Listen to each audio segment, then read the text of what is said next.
our beloved Boss Mike Cervera.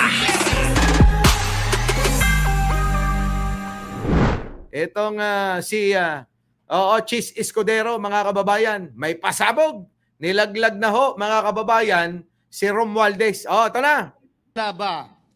Na wala silang kinausap na kahit isang congressman nakaupo na totoong may hawak ng mga distrito sa lugar na ginalawan nila sa hinaba-haba ng testimonya nila dito o sa Kamara. Banggit sila ng banggit. Name drop sila ng name drop ng pangalan ng senador. Maski na klaro naman kung inyong papakinggan na wala silang masabing direktang nakausap o binigyan ng anuman. Lahat ito para lamang ipako ang mga senador sa media at sa publiko at ilayo ang atensyon sa Kamara at mga congressman. Bakit nga ba? Dahil tila mas malaking isda, ika nga, mas mataas, mas kilala ang mga senador kumpara sa congressman? Umaasa sila na maiibsan ang galit ng tao sa kanilang mga anomalya ukol sa flood control at tuluyan na silang makakatakas mula sa anumang pananagutan. Naks. Isang tao lamang. Parang ikaw yata yung walang ha? Parang ikaw yata ang walang takas sa pananagutan mga kababayan ko Bakit tukan nyo? Itong si Chis Escudero may ebidensya Yung pong tinanggap niya ng 30 million na inamin niya tapos inamin din nung nagbigay, shoot sa bangaho mga kababayan. Oo. Shoot sa banga yun Ginong Pangulo, ang nasa likod ng script at sarswelang ito, siya ang dahilan ng kaguluhan, pagkakaaway-away, pagkakawatak-watak na ngayon yumayanig sa ating bayan. Naks ng pating talaga mga kababayan bakit ngayon ka lang naman kasi nagsasalita? Dapat noon mo pa ginawa yan, di po ba? Maprotektahan lamang ang sarili niya. Ang pangalan niya ay matagal nang bulong-bulungan sa bawat sulok ng bansa. Pero ngayon, unti-unti nang sinisigaw ng taong bayan.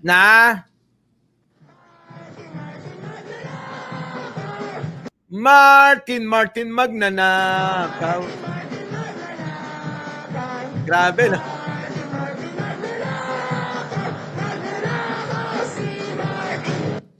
Yo! Pero Ginoong Pangulo, minamahal kong kasamahan, bakit tila sa Kamara, dito mismo sa Senado, at sa ilang media, ay hindi pa din nila kayang sambitin ang pangalan niya?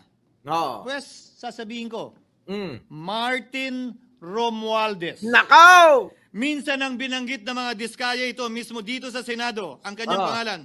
Pero agad itong pinabawi nung humarap sila sa Kamara. Binanggit ni Master Sergeant Gutesa ang kanyang pangalan. Nako, diyan ka sa akin na pumalpak. Oo. Alam nyo yon yung saksi ni Marcoleta, yung pong Orly Gutesa. Nako mga kababayan, may development yun si Gutesa. Oo. Mukhang gumagawa uli ng panibagong affidavit. Oo.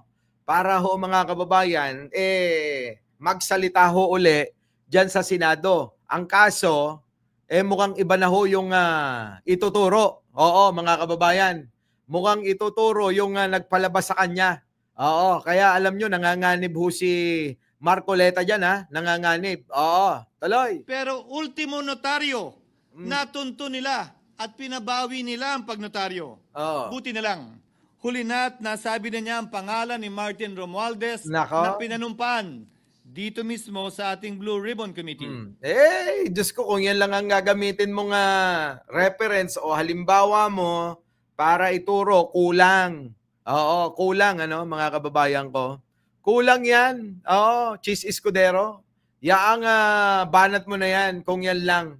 Siguro, maigi, kumbinsihin mo si Saldico. Oo, kung yung Saldico ang nagsalita, mga kababayan ko, yan. Oo.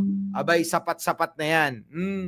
Hindi ba't si Ginoong Gutesa hindi ba't si Sergeant Gutesa lamang ang bukod tanging testigo na walang kinalaman, hindi sangkot sa flood control issue, walang hininging immunity, deal o proteksyon kapalit ng kanyang pagtestigo. Iba-iba nga yung script niya. Nung una, humihingi ng kondisyon. Kailangan niyang maging mapailalim sa Witness Protection Program. Nung matatapos na ho, yung pong hearing, biglang ayaw niya na, kaya niya na daw yung sarili niya. Kita niyo ho? May padrama ho eh. Ang sabi pa niya nung una, kailangan niya ng WPP para din ho sa sarili niya at pamilya niya. Tapos bandang huli, biglang nabago. Hindi na daw kailangan dahil kaya niya naman daw yung sarili niya. Di po ba? So yun maraming nakakapagtaka doon kaya dapat hindi mo na ginamit yan Oo, Chis Escudero Itong litanya ni Chis Escudero, sa akin ho mga kababayan, parang desperado na ho Desperado na ho ito hong si Chis Escudero dito, mga kababayan. Sobrang desperado na. Oo. Kaya ho, kung ano-ano na lang din ho yung sinasabi, mga kababayan, ito tuloy. Siya ang kauna-unahang nagtestigo na personal na naghatid ng pera sa bahay mismo ni Martin Romualdez. Sabi niya yun. Kaya lang nga walang makapagpatotoo Yung mga binanggit na pangalan, mga kababayan ko, itinanggi. So, sino magpapatotoo sa sinabi niya? So, ibig sabihin, kulang mga kababayan. Kulang sila ng ebidensya at walang tumatayo para patotohanan yung pong sinasabi ng Gutesa. Ang salaysay niya, Ginoong Pangulo, ay kumpirmasyon ng matagal nang isinisiwalat ni Congressman Chanco at Mayor Magalong Na? kung sino ang ulo Nako. sa paglilimas sa kaban ng bayan Alak na ating naririnig na rin. Yun nga mga kababayan Ako personal mga kababayan, naniniwala ako. Wala ni isa dyan ang malinis. Lahat ho yan, mga kababayan, kaya nandiyan senador man o kongresista, magnanakaw lahat yan Ang problema, yung ebidensya nyo. Patunayan yung maigi. Di po ba, mga kababayan? Kailangan parang yung kay Sara na meron mekos-mekos na ginawa para makumbinse yung taong bayan na talagang etong si Martin Romualdez ang siyang mastermind sa nakawan. Ganon. Di po ba? Kaya lang nga siyang sinasabi ni Chis Escudero, wala nadadamay ho yung buong Senado dahil nga ho lahat halos, maliban sa 2 senador, ang hindi ho nag-insert mga kababayan ng budget, mga kababayan ko Alam nyo kung magkano yun? 100 billion. Grabe.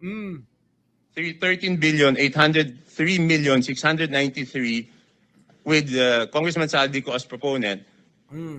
For the record, ang binabanggit po nating Representative Eli Saldico, siya po yung chairman ng House Appropriations Committee. Walang kaduda-duda yan. Ito nga, hirap na hirap silang banggitin pa yung isa sa mga mastermind nila dyan, si Saldico. Hirap na hirap pa silang banggitin. Tulad nun yan, ni Magalong. Di po ba? May issue rin. Ikaw, nagtuturo ka. Ito si Magalong, nagtuturo ho. Pero mga kababayan ko, may issue rin ng korupsyon. Ano po? So, sino ang malinis sa inyo? Sino? Sino ang paniniwalaan ng tao, mga kababayan? Ang hirap na paniwalaan yung meron ding issue ng pagnanakaw na nagbibintang sa ibang tao. Ano po? Pang mas mataas sa kanya? Hindi naman gagalaw yun kung walang Siyempre hindi naman gagalaw yun kung walang pahintulot yung mas mataas sa kanya. Kita nyo ho. Totoo naman na hindi naman gagalaw si Saldico, mga kababayan, na walang utos yung nakakataas. Sino ho? Sino mas mataas kay Saldico? Siyempre si Martin Romualdez. Totoo naman yun. Kaya nga lang, mga kababayan, ikaw, meron ka ring issue ng katiwalaan. Diba? Kahit na walang dokumento o blacklist na yung kumpanya ng mga diskaya, kinuha mo pa rin para ipilit sa tennis court na daan-daang milyon ang halaga. Biruin nyo, tennis court lang, daan-daang milyon ang halaga, mga kababayan. So yan po yun, issue naman ni Magalong. Our beloved Boss Mike, Boss Mike.